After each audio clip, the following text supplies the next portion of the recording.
In the 1st century AD, in southern Italy, beside the Bay of Naples, stood a rich and thriving Roman city called Pompeii.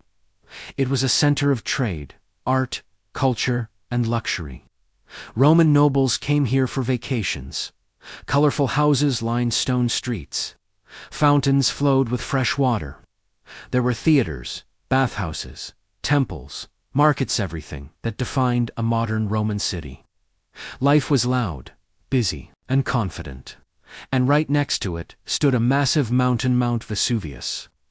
People knew it as a mountain, but they did not know it was a mountain of death. In the summer of 79 AD, strange signs began to appear. Small earthquakes shook the ground. Wells started drying up. Animals behaved restlessly. But the Romans ignored these warnings. Earthquakes had happened before, and the city had survived. Life in Pompeii continued as usual. Vendors sold fruit in the markets. Citizens visited bathhouses. Crowds gathered in theaters. Families cooked lunch in their homes. No one knew this would be their last morning. On August 24th, around midday, Vesuvius erupted without warning. A colossal explosion sent a column of black smoke, ash, and fire, nearly 20 kilometers into the sky. The sun vanished, day turned into night within minutes. Ash began to fall on the city, first lightly, then heavily. Panic spread everywhere. Some people tried to flee the city. Some hid inside their homes. Some prayed. But there was no time. It was not lava that killed Pompeii.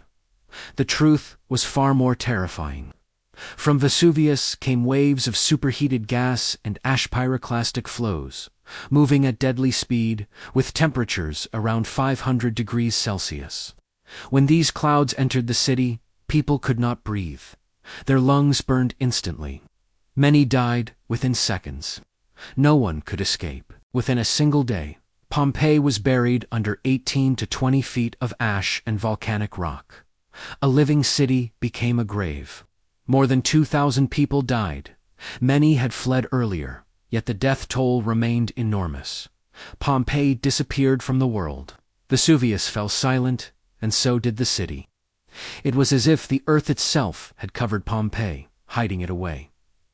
Centuries passed. The Roman Empire collapsed. New kingdoms rose. New religions spread.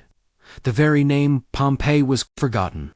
People walked and lived above it, never knowing an entire city slept beneath their feet. In 1748, nearly 1,700 years later, Italian workers digging the ground struck something solid. They uncovered painted walls, then houses, streets, staircases. It became clear this was no ordinary ruin. As excavation went deeper, something even more disturbing appeared. Hollow shapes in the hardened ash.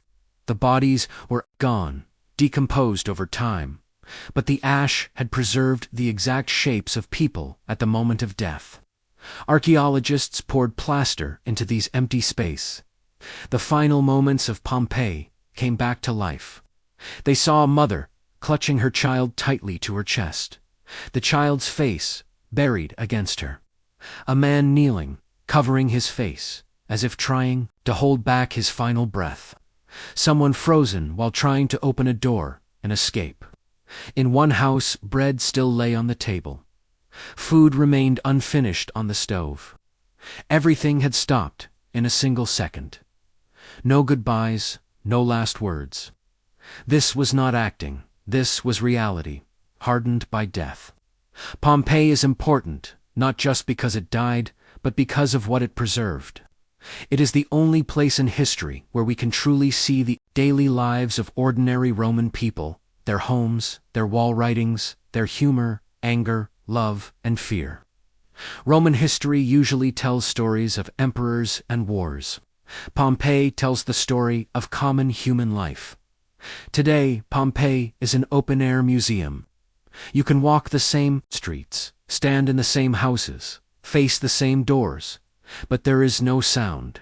Only the walls remain, silently saying, "We were once alive," and above it all, Mount Vesuvius still stands.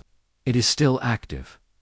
Pompeii was not just a disaster, it was a warning. No matter how advanced humanity becomes, in front of nature, we are always only guests.